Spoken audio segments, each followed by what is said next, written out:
All right, study ball number 9, Chiefs offense. Okay, so it's a particular play. We're going to have corner route here, going to have a little delayed hook right here, and a flat. We're going to have Tyreek Hill coming across, ended up running a swing here.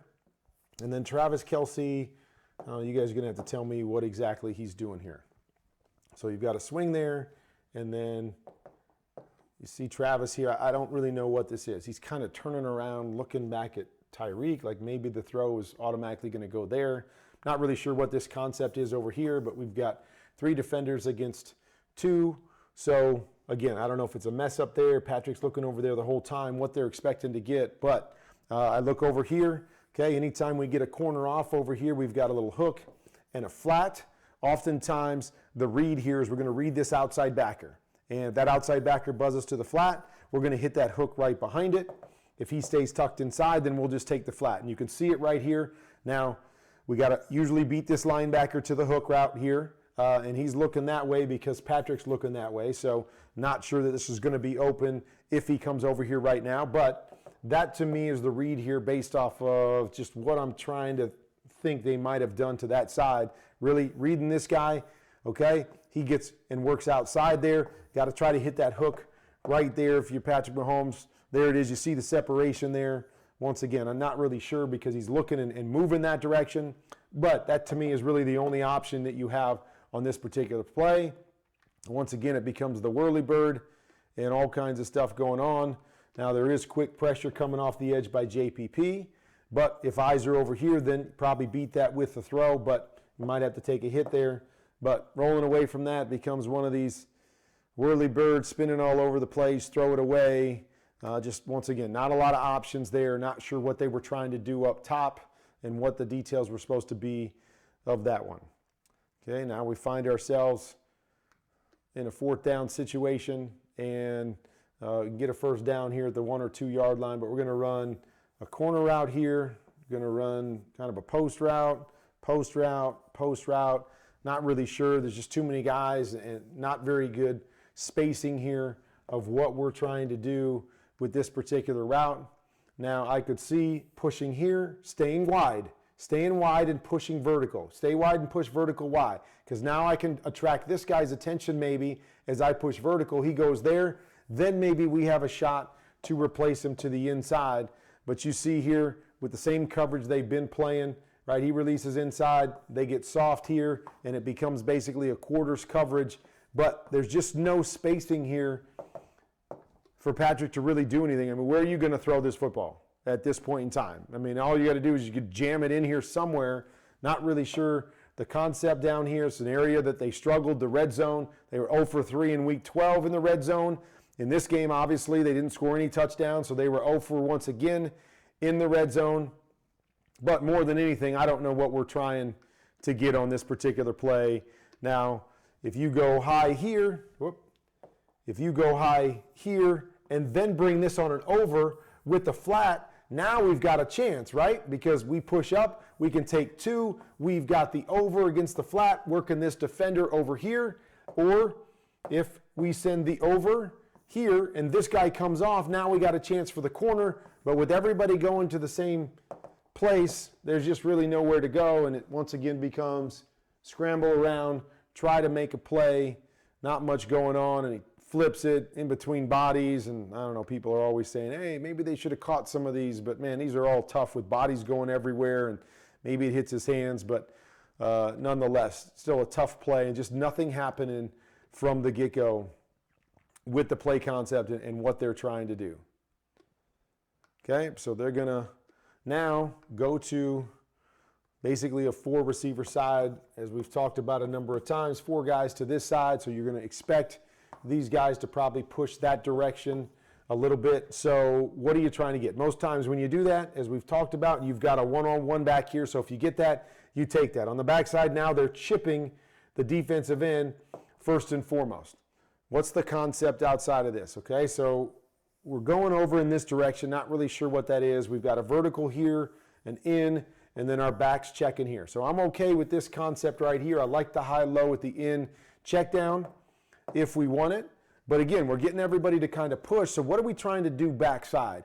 Off the chip, Now we're going to come up. I'm not sure if he's supposed to be running a corner route here because Travis Kelce comes over the top. And you'll see once again, spacing is not very good. Like right here, I don't know what you can expect the defender to do.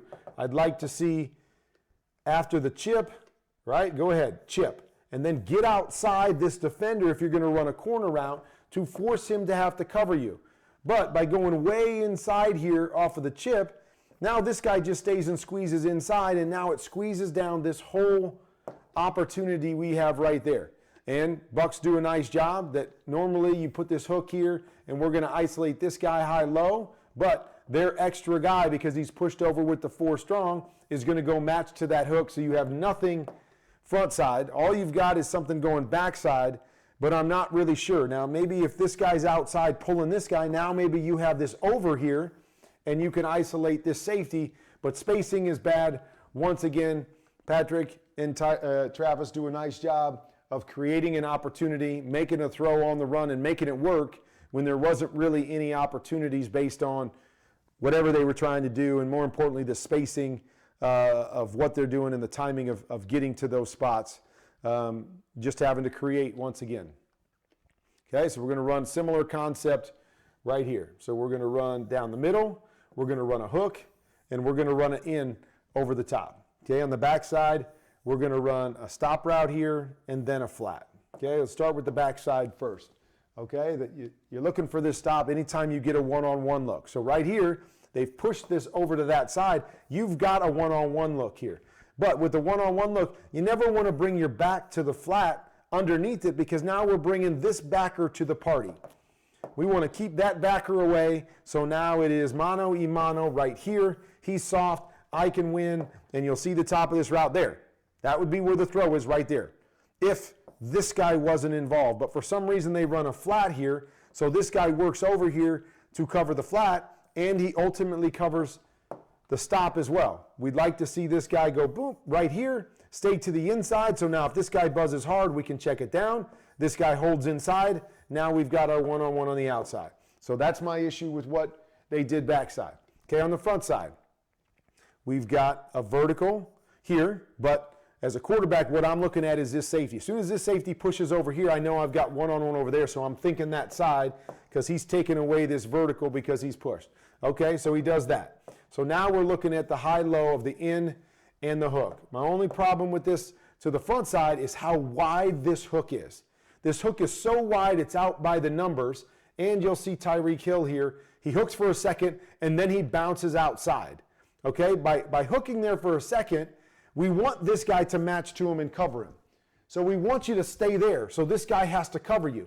By hooking and then bouncing outside, he can release him to the corner who's sitting outside of him, and now he no longer has to jump him. So you see right there, he starts to take a step, and then he settles back in that hole to take away the in route. I would like this guy to be a little bit more shallow and a little bit further inside to force this guy to have to play high-low and give us a throw right there as we're trying to make this. And actually, I guess what they're doing here is they're running an in route here with Travis Kelce. What I'd like to see on this in route is for him to seam right now. Get inside right now and then run your in. What does that seam do right now? It affects this guy. If you see him inside and he lets you go inside, now all of a sudden we're working these 3 guys against these 2 on the backside. If he doesn't let you go inside and he comes in here and jams you as you push inside, now we can isolate the outside backer better, high-low, and that guy can't get involved. You'll see here, right, Travis goes over and around him, which widens him. Now he's in a position, A, this guy's not getting across there to the window that we want fast enough, and B, it's taken this guy into the window where now he becomes involved on the big in. Details, details, details, change everything. How you attack a defense, knowing their responsibility, forcing them to cover you, or if they don't cover you, creating easier opportunities for you is what the details and the understanding of what we're trying to accomplish on every single play is about. And it's really been the theme throughout this Super Bowl is, again, I won't say lack of details, but details differently than what I would do has cost the Chiefs numerous times.